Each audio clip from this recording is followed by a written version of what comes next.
welcome to the DFS pregame show here on RotoGrinders. I'm Jordan Cooper, a.k.a. BlenderEd, Blender HD. You got to follow me on Twitter. And it's Wednesday, November 23rd. It's Thanksgiving Eve. And I'll probably talk about the Thanksgiving slate tomorrow, 3-game slate for NFL or anything else that you want. It's kind of whatever Wednesday. Whatever you want Wednesday. A lot of W's here.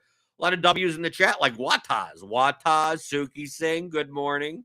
Adam Meisen, hello. Bart B, good morning. Kickstart, GM. Matt Mears, morning. DFIC, morning. Devin's in the chat, good morning. I feel much better than yesterday, but we don't got that much to talk about unless you have stuff. Unless you have stuff to bring up. The World Cup, right? That's Japan just won. It'd be Germany 2-1. Still got to take care of lineups there. Spain had a weird lineup that we didn't expect. And that's why you got to swap people out throughout the course of the day. And that's we have projections here at RotoGrinders. If you want to play World Cup, I would suggest getting the combo premium package. So you have projections and content for like every sport. But we also have a World Cup package. I think it's $25 for the entire World Cup, $24.95 or something like that. So sign up for that, get the projections. Sean and Alex are always updating that every time we get the new starting 11s for the next game. And the night before, they come out with a 30-minute show talking about the slate at hand. So join me in the soccer lobby. DraftKings, 20K to first, GPPs, so decent prize pools. Dave Clark's in the chat, good morning. Good morning, hit the thumbs up button. That's the first thing that you should do in the morning. Hit that like button. Hit the subscribe button. Hit the notification bell. Happy Thanksgiving. I got roped into. I got to go to my mother-in-law's. I almost got out of it because of car trouble. Almost got out of it. We got an issue with the car. Had to take it in, and now it was supposed to be someone picked us up or whatever, and I didn't want to stay over there. So it's like, oh, you could stay home. But now they're fixing the car, and my wife's getting a rental car. So I gotta go. I gotta go tomorrow. So I won't be here tomorrow. There's no pregame show tomorrow. It's gobble time. Go eat your turkey. Go watch NFL football throughout the course of the day. We got some good games. The first game is probably going to be the most owned game, the Buffalo-Detroit game. But we could talk a little bit about that. Zach Kinkella, would you love some soccer GPP strategy talk? Yeah, it's up to the YouTube chat. It's up to the YouTube chat. Typically, the main thing in soccer is to determine which types of players are ceiling players and which type of players are floor players, right? The guys that take set pieces, the attacking fullbacks, the guys that cross the ball a lot, those are more cash type players. Now, if they have good goal scoring odds, if they're attackers, I mean, they could also score a goal also. But the center forwards are typically, very goal dependent. They don't touch the ball as often. When they may take 3 or 4 shots and maybe they score all of them, and then you get a 40-point game or something.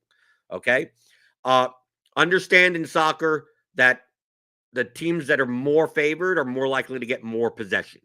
Okay, so you're typically the chalk on a soccer slate are going to be the heavier favorite attacking players, wide players on DraftKings. This is for DraftKings because FanDuel doesn't credit shots and it doesn't credit crosses. You need a shot on goal to get credit, or you need a goal. FanDuel is much more goal-oriented, and it's much more defensively oriented for the defenders. You want guys that get clearances and tackles. The DraftKings doesn't award clearances and deflections and stuff like that. So it's 2 completely different games. So typically, outside of probably not playing an attacker against your goalkeeper, you can kind of do whatever you want. It's not like the type of thing where, I need to stack people up.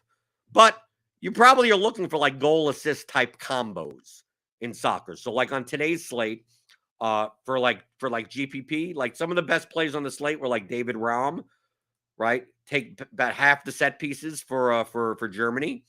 So he's a good core piece. Same for like Jordi Alba. He should take about half the set pieces for Spain. Just understand the way. I mean, I'm going through the slate. I mean that Spain's playing now. Knowing how the teams play also is beneficial. Like Germany and Belgium are much more DFS friendly than Spain, even though Spain is like a minus 700 favorite today. Okay, Spain is a very heavy possession-based team with shorter players and they don't cross the ball that much. They play a lot around the edge of the box. A lot of passes, a lot of through, but they take their time. They try to get like the perfect shot on goal. So a lot of times they're for DFS purposes, they're not really doing much. You get a lot of accurate passes, right? .02s, you get a lot of those. They pass the ball around a lot. They'll have like 75% possession, but they may only take 8 shots the entire game, right? So you have to see how they play. Germany, on the other hand, is much more likely to cross the ball, much more likely to take shots when they're advantageous, much more fantasy friendly. And same for Belgium, right? And Belgium's main playmaker is Kevin De Bruyne. So, like, he's going to be overall dead balls and everything. So, like, for cash games and GPPs, he is the highest floor and the highest ceiling. So you're kind of trying to mix in GPP, a mix of, like, the high floor, high ceiling players with, like, the guys that could score goals. And if you could find cheap goals, that's typically the way to win GPPs. You win GPPs with cheap goals or, like, braces and hat tricks, right? Forwards that score multiple goals. Okay, so when you build lineups, you kind of like, okay, if I'm going to play David Raum, right, and he gets an assist, who is it going to go to, right? Probably someone on Germany in the forward slot, right? Gnabry, Mueller, Havertz, who's only midfield eligible actually on this slate. So like if you paired like Raum and Gnabry together, right, do something like this, and then it's like, okay, well you could also take the big favorite in the Spain game and take Alba for half the set pieces there. You're paying up twice at defender for nice high floors and high ceilings, and maybe you pair him with like Ferran Torres or something like that. You play De Bruyne in the lineup also for the high floor and the high ceiling, right? This would be very chalky. This would be a very like a small field chalky type of lineup. But you look like this. You have 42-67. So you're like, okay, well, if you're not playing anyone else on Belgium, like De Bruyne can get there, even could get 20 points without a goal or an assist. So maybe you could play Milan Borjan, like the Canadian goalkeeper, against him. But I wouldn't play any more Belgian players because you bet when you're playing the goalkeeper, you want a lot of saves and a clean sheet, right? So De Bruyne gets a ton of crosses. They can't get the ball in the back of the net, something like that, right? So you're thinking in terms of this. You have 43.50 left. So maybe you play, Pedri on Spain. He's a cheap $4,300 guy. And you have $4,400 left. You got Azpilicueta on the other side, right? The other fullback. So this would kind of be it'd be a chalky GPP lineup, but it would be a GPP style lineup. Now, if you want to get more contrarian, you'd play more of the underdogs. You'd play someone like Jonathan David for Canada in the forward spot. For the underdogs, remember, the underdogs are going to hold possession less. Okay, so the most valuable players for teams that are going to be more counterattacking would be, obviously, number one would be their set piece takers. So whenever they get a dead ball, you're going to get a cross, you're going to get a shot, you're going to get a shot assisted, you're going to rack up some points. But then you're primarily playing the forwards. The guys, the defensive midfielders for big underdogs have very, very low. They have low floors and low ceilings. So if you wanted to, if you're like, okay, I'm going to play contrarian and not play De Bruyne, right? I may play, Jonathan David for Canada. I may play 2 Canadian players, play Eustachio or something like that. Like that would be a GPP lineup. Or what you could also do is kind of play for the 3-2 type of game, where you're not taking any defenders from a team. Let's say you wanted to stack up like the Belgian-Canada game, and you're like, okay, I want to play Hazard, I want to play De Bruyne, I want to play Batshuayi, right? You kind of like stack the whole thing, to stack all the 3 attackers there.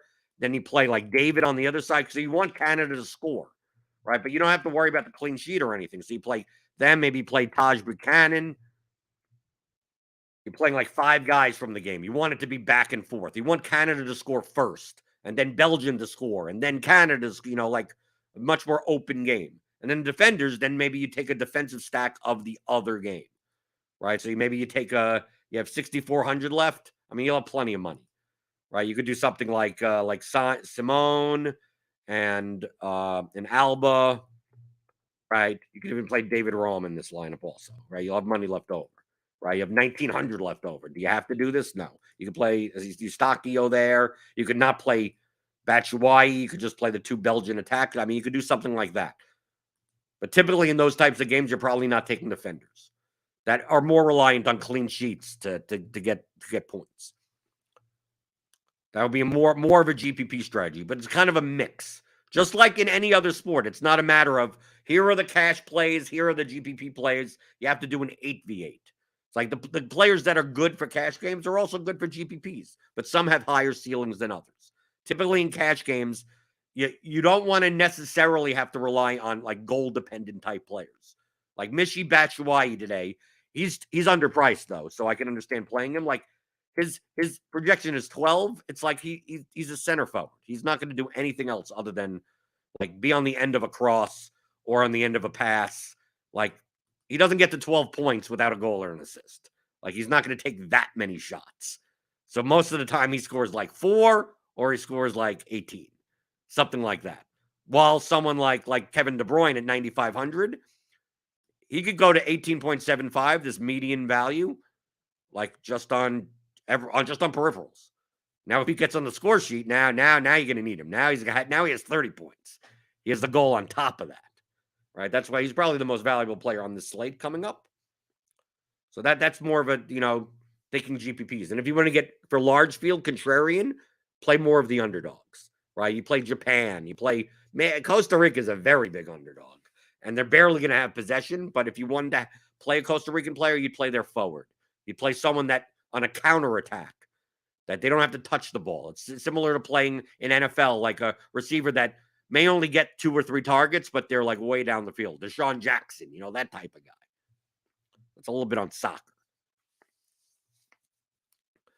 Happy Thanksgiving to Blaine Mundell. Which quarterback is most likely to be better dollar for dollar value? Well, I mean, the best thing to do would be to look at the projections.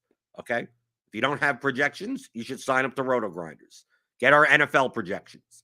It's not that hard, right? All you have to do is sort by the RGV column, point per dollar column or whatever, and go, oh, okay, Josh Allen is by far, he projects 10 points higher than like any other quarterback.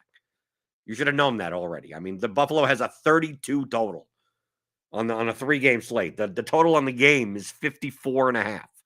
These other 2 games, 45.5 and 42.5. So yes, it's Josh Allen, but you should we got an Olmo goal. I have him in 2 lineups or whatever. He's going to get subbed out in 60 minutes, so like don't worry about it. Maybe he doesn't score 2. So sign up for RotoGrinders, get the projections, click on the link in the description, get $10 off your first month. You'll get all that information. You don't even have to bother asking. Bart B says, these short NFL slates have been problematic for me. I need help, Blender. Okay, well, it depends on what format contest you're playing. Okay, for these short slates, especially. I mean, it matters on the regular slates also. If you're playing cash games, just play the best optimal median lineup. I mean, don't worry about it. If you're playing GPPs, typically, overstacking is not owned as much as it should be. Okay, so if you're looking to take down first place by yourself without as much duplication, be more inclined to overstack a game. Because less people do it. And you may leave money on the table. You may leave $2,500 on the table by doing so. So if we take a look at this Buffalo game, it's going to be the most popular game. A lot of people, what they're going to do is they're going to play Allen, right? They're going to do something like this. They're going to treat it like a main slate, right? They're going to play Allen, Diggs, Knox, then Amon-Ra St. Brown or something like that. Right, they're going to piece it together like it's a main 10-game, 12-game type of classic slate. Right, they're going to go, okay, I got my 3+1. I got a stack and a run back, and then they're going to look at running back. They're going to go, okay, I'm going to play Stevenson and Barkley. Doesn't give me much. I don't know if you could fit Barkley in a lineup with Diggs, so maybe you don't play Barkley. So you got Stevenson in there. Maybe you play Pollard instead, or Cook. Right, so you play Pollard there. Maybe you find a cheap wide receiver. Right, you look down, Isaiah Hodgins, Darius Slayton's 5K, Richie James. Right, because we don't know what the hell's going on with the Giants, so maybe you play Richie James here. You look at the defense, maybe you correlate and you play the Cowboys or the Patriots, right? You have 4,500 left. I don't know what you could get for 4,500. Something like this. This is what people are going to do. They're going to try to mix and match a lot. They're going to go, okay, I got a stack and a run back. I got, something like that. And then they're going to try to find the pieces in the other games and stuff like that. A lot of lineups are going to look like that. Now, if you leave some money on the table, I'm not saying you can't play those types of lineups. What less people do is overstack because your opportunity cost on this slate is much lower. There aren't that many options. When you play like 6 guys from a game on a 12-game slate, it's hard for all of them to get there because unless the game goes like 54-42 or something, most likely when one guy gets a touchdown, the other guy doesn't get a touchdown, right? There's a lot of mouths to feed. But that's on a 12-game slate where there's opportunity cost. Why take 6 guys from one game when there's 11 other games? There are people that are going to get 30 points from another game, 20 points from another game. Why lock in maybe 14 points from this guy when you could find someone that isn't negatively correlated to the rest of your lineup? The thing is that on a 3-game slate, your opportunity cost is much lower. If you get 16 points out of a wide receiver at 6K or something, that may still be the 4th highest scoring receiver on the slate. I mean, it still could be. So less people overstack. So like if you were to overstack the Buffalo game, which will be the most popular game, you could do something like, you could literally do Diggs, Davis. You could literally do this. Diggs, Davis, Knox, and Singletary. Like really like overstacking. Right? So you're taking like 1, 2, 3, 4, 5. And on the other side of the ball, maybe you take, let's see. Jamal Williams isn't horrible, right? But maybe then you take Amon-Ra on the other side. You're gonna run out of a little bit of money. Take Amon-Ra on the other side. Maybe you take Khalif Raymond also. Put him in the flex, right? So you're overstacking the game. And then let's see, what's the cheapest defense? You could even play the defense against the stack if you wanted to. So you have the Vikings, the Lions, the Giants. Maybe play the Giants defense, and you got 6,400 at running back. Oh, yeah, and here you go. And you got Ramondre Stevenson right there. Right? So here you go. Something like this. Like less people will be playing these types of lineups. Like this, I consider to be a good GPP lineup. Yeah, if Buffalo, you're going to just capture essentially like most of the Buffalo offense. And you're going to capture a lot of the passing offense for the Lions. And if that game goes 35-24, and these other 2 games, let's say Dallas, it's Dallas Giants is 17-14, and Minnesota New England is 20-3 or something. Like this wins, right? There's not like 9 other games that could go off. It's like get the one game that goes off. Now, obviously, the Buffalo-Detroit game will be the most popular game to overstack like this. But let's say you do it for another game. Let's say you do it for Dallas Giants. Maybe you play Barkley here, and maybe you play Barkley, Pollard. You can play both of the running backs, right? Maybe you play Daniel Jones. Play Daniel Jones. You play, you could even play Prescott. Probably play Prescott, Pollard, play Schultz, you play Lamb,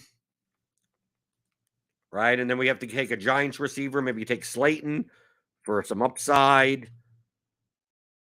Do something like this. You got 1, 2, 3, 4. Maybe even play Noah Brown in this lineup, right? Or something like that. Maybe Gallup. Gallup's only 4,600. Okay, you do something like this, and then you got defense. Let's see, what can we fill? And you play the Lions defense against Buffalo because people are playing Buffalo, and you got 6,600 left. There, Ramondre Stevenson fits right in that spot. There you go, overstacking a game. How many pieces? It's up to you. Try to do more than 4, 5, 6. 7 even. 4 on one side, 3 on the other. These are all viable. So let's say you were to do that for the New England Minnesota game. right? So you come in here, you go, okay, I'm going to play Kirk Cousins at 5,600. I'm going to play Ramondre Stevenson. I mean, I could just, let me highlight this. Play Ramondre. Maybe you play Justin Jefferson. You play Adam Thielen. Right? Maybe you even play, let's see, 49. Do we have Hawkinson? Where's Hawkinson? Hawkinson. You play Jacoby Myers on top of that. Right? 49-33. Maybe in this lineup you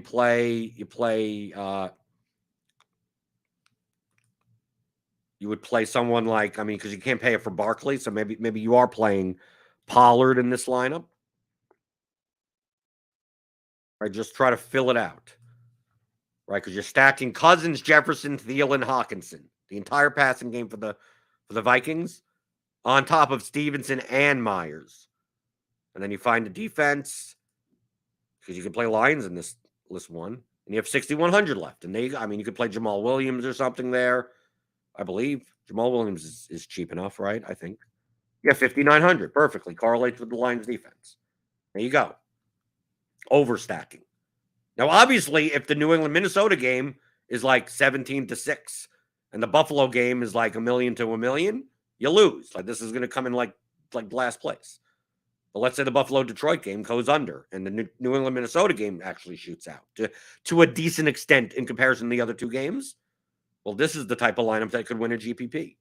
And the construction is less owned than it should be. Those types of constructions are optimal more often than what the field is going to do, because the field is more likely to try to get bits and pieces of other games. They'll probably stack quarterback plus 2 pass catchers and then have a run back or something like that. And also, you could even not stack the game and just stack the team. So maybe there's going to be a lot of lineups, even with Buffalo. Like, let's say we play Buffalo, we go Josh Allen, and we just stack the crap out of it. Right? We play Singletary, play everyone. Play the top 2 wide receivers, Diggs, Davis, Knox. But let's say that they just completely obliterate the Lions. They win 38-3. Well, a lot of these lineups may even have like Amon-Ra St. Brown with like 8 points, right? Or Khalif Raymond with 3 points. Maybe the Lions don't even do anything. So you could take this and you could even play the defense on top of it, right? So you're playing the entire stack and the defense. This could be fine. And then you take from the other games. Right? So we could even press the optimize button. Right? This has St. Brown in it, but let's say we don't play St. Brown. Let's say we play, I don't know, who's left out here? In the wide receiver spot, I mean, we could play CeeDee Lamb. We could play Jacoby Myers. Like, if we play Lamb here, 2,600, we don't have much money left. So you play maybe you play Stevenson and Myers, and you play New England. 4,600 left. Maybe you play double tight, you play Schultz in the tight end spot or something, and they're there. That's a valid lineup also. Don't be afraid to leave some money on the table. Would I leave 5,000 on the table? Not necessarily. But you could. On these slates, you can. You have to come in with a little bit more of a showdown mindset. And this is for GPPs. When it comes to cash games, I mean, look, I'm just going to press the button. Just play the top optimal lineup or something close to it. Dave Clark says, I imagine most will be stacking the Buffalo-Detroit game. Of course. And then if it busts, you'll know exactly what to do later. I mean, it's the first game of the slate. If you're playing multiple lineups, let's say you're playing multiple lineups, or you're just playing one, you could. Let's say you want to get off and you don't want to stack the Buffalo-Detroit game, but maybe one of the players in that game, one, you need to have. Right? One guy has 2 touchdowns and 100 yards or something. But that's the only one. Like, you rather stack the other 2 games and then have one guy from Buffalo or Detroit. Well, what you could do is just like, okay, I'm going to build a lineup that just has Diggs in it and then get rid of all the other Buffalo players. I'm going to build a lineup with just Davis in it, with just Singletary, with just Amon-Ra. Right? You could even do that. You could even do that in lineup HQ. I could X out that game, right? if I just build lineups without that game at all, I'm going to get like Dallas Green. I'm going to get a lot of Dallas. I'm going to Dallas Giants stack with Hodgins in there. But let's say it's like, okay, what happens if Gabe Davis is the one to go off? So I go into the excluded and I bring Gabe Davis back. Right? So I lock him in and I go, okay, what does that lineup look like now? Okay, so you have Gabe Davis and then you still have Prescott, Lamb, Schultz. You have Barkley, Myers, Hawkinson, Vikings defense or something like that. And then if without Davis, you exclude Davis again, and you go, well, what happens if I just take Singletary or just take Knox? I just have Knox in my lineup, right? I just play Knox from that game, and then I stack something in the other games, right? What would that look like? We got a little, you can't play 9 players or you can't play 10 players. I'll reload it. So do something like that. Understand that you're more likely to cash playing the onesie-twosie method, right? Playing a 3+1 and then filling out your lineup with the best projected values. You're more likely to min cash up. But you're sacrificing min cash equity for winning equity, for first place equity. Did we get another goal in the Spain game? Did we get another goal? Asensio? Did Asensio get a goal? I got some I have neither of them in my cash lineup. Let me check. Let me check how it's going. Oh, I got one lineup up there. Oh, I got a really good lineup. Gnabry, Olmo, Asensio, Ram, Aspilicueta. Okay, that could work out. Okay. Just checking to see. Okay, Alba has an assist. Okay, we're doing good. We're doing good in soccer. Of course, the team that doesn't do much, that just possesses the ball a lot, already has 2 goals. I mean, they were projected to score like 2.5 goals, so it's not a big deal. Just that they don't really rack up like peripheral points. You're not going to see people with like 12 crosses and stuff like that. But yes, if you're looking to win, especially the largest field GPPs, what you want to do is do the thing that is less probable, but still more likely than what the field is going to do. That's the fundamental concept of DFS. I mean, that is what I talk about in the Theory of Daily Fantasy Sports. 15-hour audio DFS masterclass at theoryofdfs.com.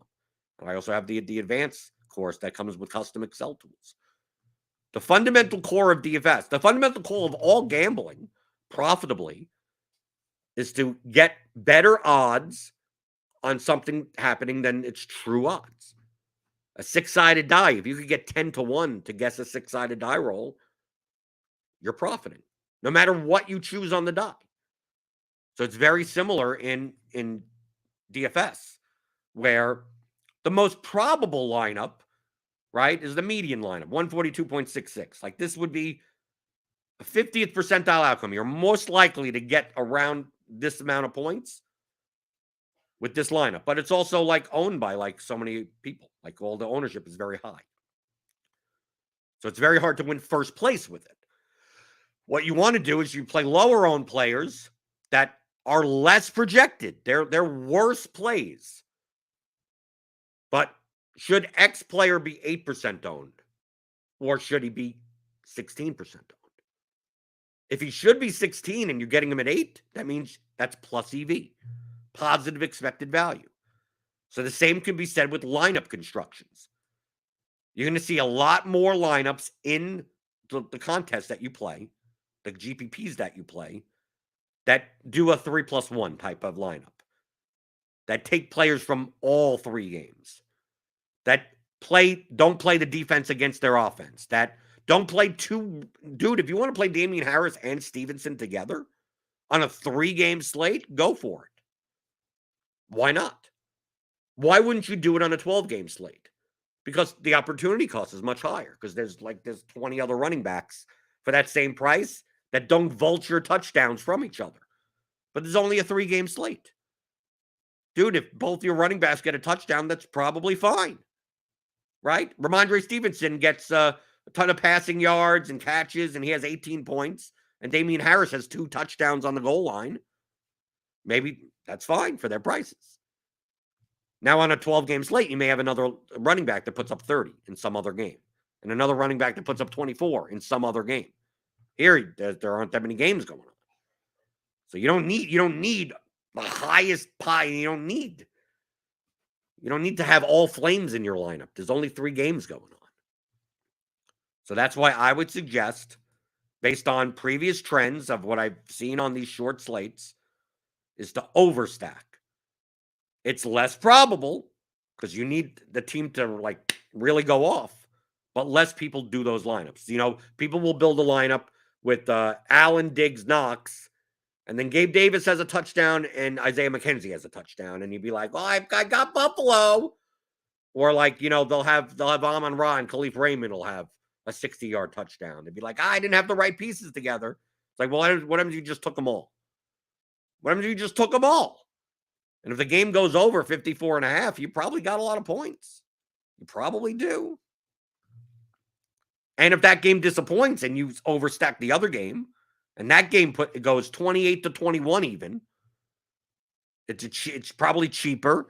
Diggs has a snowflake. Allen has a snowflake, and then you win that way.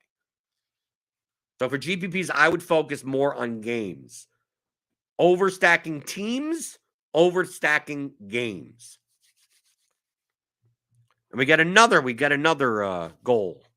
Another goal for Spain. I believe it's a penalty goal from Ferran Torres. If you stacked Spain, you're doing pretty good, right? I don't know. Ferran Torres has, they all have around 14, something like that. I don't have these guys in cash. Well, I got Alba in cash. Okay, that's not bad. I mean, we're already 32 minutes in. Soccer, you got to play it. It's good sweat. It's a very good sweat. Sloaner 1014, longtime listener. I started downloading DK double up CSVs and creating a database of usernames that have predictably bad cash lineups and then target them in head-to-heads. Has been quite profitable so far. That's a good thing to do. You have to hope that they also play head-to-heads. I mean, a lot of people that you may see in double ups, you're not going to see in the head-to-head lobby. But I think that's great. It's not something that I've done, but I think, especially if you have a smaller bankroll, you're looking to build it, you want to find the highest EV, situations you can. So I think that's very smart, Sloaner. I give you a thumbs up for that. Everyone, hit the thumbs up button for that. What I do is I just play everyone in the lobby, and then I check my roto tracker and see my head-to-head results, and go, okay, this probably don't play that guy, right? We're kind of trading right there, and this person's like, okay, I'm going to take all of their head-to-heads. But you have to develop more of a sample size for that. But yes, but that is very smart to do. Go through the double ups and go, who's also in the head-to-head lobby? Because then you don't have to play them. Then you're like, oh, okay, I don't have to play them in head-to-heads to figure out if they're good or not, or if they're better or worse. I don't think anyone is that bad. But maybe you can find some bad ones. I don't know. Sloaner giving out the secrets. He's giving out the secrets. Okay, I think we're good. I think we're good for today. Nice little short show. Talking about the Thanksgiving slate. I'm not sure, Devin. Are we having Thanksgiving? Are we having Thanksgiving shows and content?